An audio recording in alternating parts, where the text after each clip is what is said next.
قال عليه الصلاة والسلام: البخيل من ذكرت عنده ولم يصلي عليه.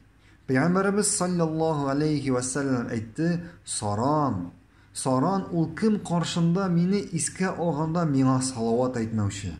Shunga ko'ra endi biz payg'ambarimizning ismin, payg'ambarimizni eshitamiz ekan, ya endi biraqayon o'qib ko'ramiz ekan, albatta anga Allohumma salli va sallim alayhi. Ya endi sallallohu alayhi va sallam deb, ya endi alayhi salatu vassalam deb payg'ambarimizga salovat aytirga tegishmiz.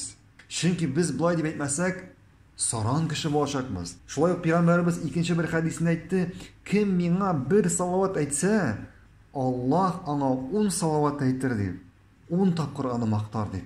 O'ylab qaraylik, hatto biz kun davrida 10 topqirgina payg'ambarimizga salovat aytsak degan, Alloh alamlarning Robbisi bizga 100 topqir salovat aytashak, bizni 100 topqir maqtayashak. Endi 100 topqir aytsak, 1000 topqir aytsak payg'ambarimizga salovat. Biz bugun bizni mendigina yo'q kishi maqtasa shunga suyunamiz. Amunda bizni Alloh o'zi maqtay. Alamlarning Robbisi o'zi maqtay bizni. Ham endi nechigindi Alloh o'zi maqtagan bandasin to'g'ri yo'ldan qoldirsin. Nechigindi uni adashtirsin.